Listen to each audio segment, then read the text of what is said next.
പെരുന്നാളെടുത്തില്ലേ tour fix ചെയ്യണ്ടേ? ഊട്ടിക്കാക്കിയാലോ? ഊട്ടിയിലേക്ക് എത്ര പ്രാവശ്യം പോയതാ നിങ്ങൾ? പിന്നെ എവിടുക്ക പോവാ?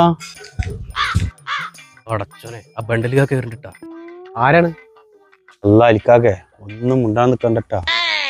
3 ആളുണ്ടല്ലോ ഇവിടെ. എന്താണാവോ ചർച്ച? ഞങ്ങൾ പെരുന്നാൾ ടൂർ പോകാനുള്ള ചെറിയൊരു പ്ലാനില്ല. ടൂറിന് പോയ കാര്യം പറഞ്ഞപ്പോഴാ ഒരു ഓർമ്മ വന്നത്. പണ്ട് ഞങ്ങളെ കമ്പനിക്കാരൊക്കെ കൂടി പോയ ടൂറിന്റെ ഒരു കഥ ഉണ്ട്. അടച്ചോനെ. അച്ഛനെക്കൂടി വഴി ഊട്ടിയിലേക്ക് ഞാനും എന്റെ കൂട്ടുകാരൊക്കെ കൂടി ഇങ്ങനെ കാട്ടിലൂടെ അങ്ങനെ യാത്ര ചെയ്യുന്ന സമയത്ത് എനിക്ക് മൂത്രമൊഴിക്കാൻ മുട്ടി. എവിടാണ്? ഘോര വനാണെന്ന് ഓർക്കണം. ബാക്കിയുള്ളവർക്കൊക്കെ പേടിയാണ് അവിടെ ഇറങ്ങാൻ. എനിക്ക് പിന്നെ ആ സാധനേ ഇല്ലല്ലോ. മൂത്രമൊഴിച്ച് ഇങ്ങോട്ട് തിരിഞ്ഞു നോക്കുമ്പോ എന്റെ മോനെ, എന്റെ മുന്നില് ആനമാരത്തെ ഒരു കടുവ ചാടിയുണ്ട് വീണ്. ആന പോലത്തെ കടുവേ?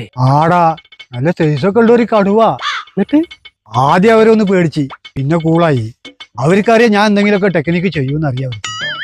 കടുവ ചാടിന്റെ അടുത്തേക്ക് ഉണ്ട് വന്ന പാട്. ഞാനെന്ത് ചെയ്ത് ഒരു കൊള്ളിക്കമ്പുണ്ട് എടുത്ത് കടുവന്റെ അണ്ണാക്കിൽ കണ്ടുവെച്ചു. പിന്നെ കടുവക്ക് എന്തെങ്കിലും ചെയ്യാൻ പറ്റുമോ? അമ്പം തന്നെ. ഞാൻ കാറിന്റെ അടുത്ത് വന്ന് തിരിഞ്ഞു നോക്കുമ്പോ കടുവന്റെ പിന്നാലെ വരുന്നു. എനിക്ക് പാവം തോന്നി. ഞാൻ ആ കമ്പെടുത്തോണ്ട് മാറ്റി കൊടുത്തു. കടുവക്ക് മനസ്സിലായിട്ടുണ്ടാവും അലിയാരാണെന്ന്. അത് കാട്ടിൽ കൂടിയൊരു ഓട്ടം.